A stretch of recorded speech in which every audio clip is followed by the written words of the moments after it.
السلام علیکم دوستو، ایک ہی ہفتے میں ڈومیسٹک وائلنس کے دو افسوسناک واقعات۔ ملتان میں 20 سال کی ثانیہ زہرا کو تشدد کے بعد قتل کر دیا گیا۔ اس سے پہلے نیوز اینکر عائشہ جہاں زیب کو ان کے شوہر نے بری طرح سے مار پیٹ کی، جس کے نشان ان کے چہرے پر واضح تھے۔ ڈومیسٹک وائلنس گھریلو تشدد کو کہتے ہیں۔ آخر یہ ڈومیسٹک وائلنس ہے کیا؟ Domestic violence is violence committed by some one in the victims domestic circle.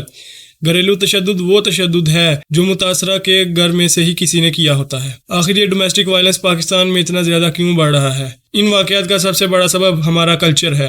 ہماری سوسائٹی میں لڑکیوں کی زبردستی شادی کر دی جاتی ہے اور اس کا سب سے بڑا قصوروار باپ ہے۔ جب اس باپ کو اللہ کبھی معاف نہیں کرے گا جو بیٹی کی مرضی کے برخلاف اس کی شادی کرے۔ لا الہ الا اللہ محمد رسول اللہ نہیں معاف کرے گا۔ آپ ایک بچی کی 50-55 سال کی زندگی سے کھل جاتے ہیں۔ بیٹی کی مرضی کے خلاف اس کی شادی کر دی جاتی ہے تو اسے کہا جاتا ہے کہ اس گھر سے تمہاری ڈولی اٹھ رہی ہے اور تمہارا جنازہ تمہارے شوہر کے گھر سے ہی اٹھے گا۔ یہ ہماری سوسائٹی کی ہارش ریئلٹی۔ آپ لڑکی کی ڈولی نہیں اٹھاتے، جنازہ اٹھاتے ہیں کہ اللہ کا شکر ہے آج ذمہ داری موگی۔ کیوں جی؟ ہے ایک سب سے بڑی وجہ تو زبردستی شادی ہے اور دوسری سب سے بڑی وجہ ایجوکیشن ہے۔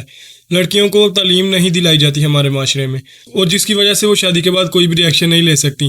جب بھی اس کا اپنے شوہر کے ساتھ کوئی جھگڑا ہوتا ہے تو وہ چپ چاپ ظلم سہتی رہتی ہے اور گھر میں نہیں بتاتی کہ گھر والے اسے ہی برا بھلا کہیں گے۔ تیسرا اس کا سب سے بڑا کاز ہے مردوں کی تربیت۔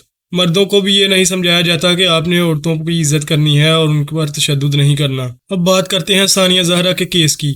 8 جولائی کو ملتان میں 20 سال کی ثانیہ زہرا کا قتل ہوا۔ ثانیہ جو 5 ماہ کی حاملہ تھی، اپنے شوہر علی رضا کے ہاتھ سے زندگی گنوا بیٹھی۔ ثانیہ کے 2 بیٹے تھے، ایک کی عمر 3 سال اور دوسرے کی 1.5 سال تھی، اور 5 ماہ کا بچہ اس کے پیٹ میں پل رہا تھا۔ علی رضا جو کہ پہلے سے ہی شادی شدہ تھا اور اس نے ثانیہ سے جھوٹ بولا تھا اور 2 لڑکیوں کا باپ تھا۔ اور یہاں ایک بات غور کرنے کی یہ بھی ہے کہ ثانیہ کی شادی 16 سال کی عمر میں ہی ہو گئی تھی، تقریباً 16-17 سال کی عمر میں، اور جب اس کا قتل ہوا اب اس وقت اس کی عمر 20 سال تھی۔ ثانیہ زہرا کے شوہر نے اس کو بہت ہی بے دردی سے تشدد کیا تھا اور اس کے بعد قتل کر دیا تھا۔ تشدد اتنا زیادہ تھا کہ اس کی زبان کاٹ دی گئی، دانت توڑ دیے گئے اور پاؤں بھی کچلا گیا۔ اس کو مارنے کے بعد اس کو پنکھے سے لٹکا دیا گیا تاکہ یہ ثابت کیا جائے کہ اس نے خودکشی کی تھی۔ علی رضا کے خلاف قتل اور زیادتی کا مقدمہ درج ہے اور سی ایم مریم نواز نے اس کا نوٹس بھی لیا تھا، لیکن کیا وہ ہر معاملے کا نوٹس لیتی ہیں؟ نہیں دوستو، یہ تو ایک پاپولر کیس ہو گیا تھا، اس کی وجہ سے ان کو نوٹس لینا پڑا، لیکن وہ لوگ بھی اپنی تجوریاں بڑھنے پر ہی توجہ دیتے ہیں۔ ان کو کیا کسی پر تشدد کیا جائے، کوئی مارا جائے۔ اب بات کرتے ہیں عائشہ جہاں زیب کی۔ عائشہ جہاں زیب ایک پاپولر نیوز اینکر ہیں۔ آج کل ان کا شو بہت ہی پاپولر جا رہا تھا جس کا نام ہے مکالمہ۔ وہ خلیل الرحمان قمر صاحب کے ساتھ یہ شو کر رہی ہیں۔ دلچسپ بات یہ ہے، آپ سب کو یہ بات سن کر حیرانی ہوگی کہ وہ شو میں عورتوں کے حقوق پر ہی بات کرتی تھیں، اور انہی کے ساتھ ان کے شوہر نے بہت بری طرح سے تشدد کیا۔ جی ہاں دوستو، عائشہ جہاں زیب وہی ہیں مکالمہ شو کو ہوسٹ کرتی ہیں، جس شو کی پچھلے دنوں بہت سی ویڈیوز بھی وائرل ہوئی تھیں، جس میں ساحل ادیم صاحب کو بلایا گیا تھا اور ان سے ایک لڑکی نے کہا تھا کہ آپ نے 95% خواتین کو جاہل اور اجڑ کہا ہے تو اس پر معافی مانگے۔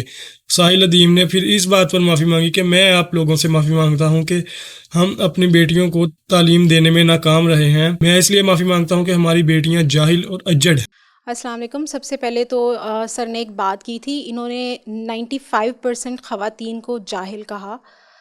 اس کے لیے میں چاہوں گی کہ معافی مانگے تمام خواتین سے۔ سب سے میں معافی اس لیے مانگتا ہوں آپ سے کہ میری بچی جاہل ہے۔ جو میں نے سوال کیا آپ اس کا جواب دینے کی بجائے مجھے عربی میں آیات سنا رہے ہیں، یہ ساری چیزیں کر رہے ہیں۔ عربی کی آیات تمہیں تکلیف دے رہی ہیں؟ بیٹا بات سنیں، یہ کیا طریقہ ہے گفتگو کا؟ عربی کی آیات میرا وہ آپ ٹاپک کو عربی کی آیات سے تکلیف ہے؟ جیسے آپ کو تکلیف ہے خواتین کے رائٹس پر بات کرنے میں، مجھے بھی تکلیف ہے۔ یہ ویڈیو بہت ہی وائرل ہوئی تھی اور انہی عائشہ جہاں زیب پر ان کے شوہر نے بہت بری طرح سے تشدد کیا۔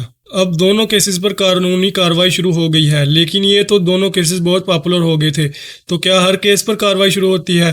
نہیں دوستو، ماضی میں بہت سے کیسز ایسے ہیں جن پر کوئی کارروائی نہیں ہوئی، بلکہ ان کی تو رپورٹ بھی درج نہیں کی گئی۔ ایسے بہت سے کیسز میں انصاف ملنے میں دیر ہوتی ہے.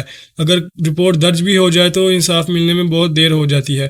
قانون اور سوسائٹی کو مل کر ایسے واقعات کے خلاف سخت کارروائی کرنی چاہیے. ڈومیسٹک وائلنس کا اثر صرف جسمانی نہیں ہوتا بلکہ ذہنی اور جذباتی طور پر بھی ہوتا ہے. ایسے واقعات کے بعد وکٹم کو زندگی بھر درد اور ٹراما سہنا پڑتا ہے. میڈیا اور کمیونٹی کا بہت اہم کردار ہے. میڈیا کو ایسے واقعات کو ہائی لائٹ کرنا چاہیے تاکہ لوگ اویئر ہو سکیں اور سوسائٹی میں تبدیلی آئے. دوستو صرف یہی واقعات نہیں ہیں، ماضی میں بہت سے واقعات رپورٹ ہوئے ہیں اور ایسے بہت سے واقعات ہوتے ہیں جن کی رپورٹ ہی درج نہیں کی جاتی، جو لوگوں کے سامنے آتے ہی نہیں ہیں. جیسے 2020 میں ڈومیسٹک وائلنس کے 11,000 سے زیادہ کیسز رپورٹ ہوئے جو کہ صرف خواتین پر تھے. 2021 میں تعداد 27,273 تک پہنچ گئی.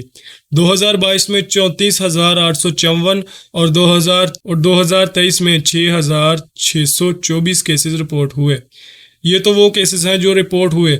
پاکستان میں بہت سے ایسے کیسز ہیں جو رپورٹ ہی نہیں ہوتے، اور جو رپورٹ ہو بھی جاتے ہیں ان میں انصاف ملنے کی بہت کم امید ہوتی ہے اور بہت زیادہ دیر لگ جاتی ہے انصاف ملتے ملتے. اب سوال یہ ہے کہ ایسے کیسز کو کم کیسے کیا جائے، ڈومیسٹک وائلنس کی ریشو کو کم کیسے کیا جائے. ہمیں چاہیے کہ ہم اپنی خواتین کو تعلیم دلوائیں اور اپنے بچوں کی تربیت کریں، اور خواتین کو تعلیم اس لیے بھی دلوائیں کہ اگر وہ ان کیسز کا شکار ہو بھی جائیں تو وہ آگے سے کوئی لیگل ایکشن لے سکیں، نہ کہ ان ساری زندگی اس کا ظلم سہتی رہیں.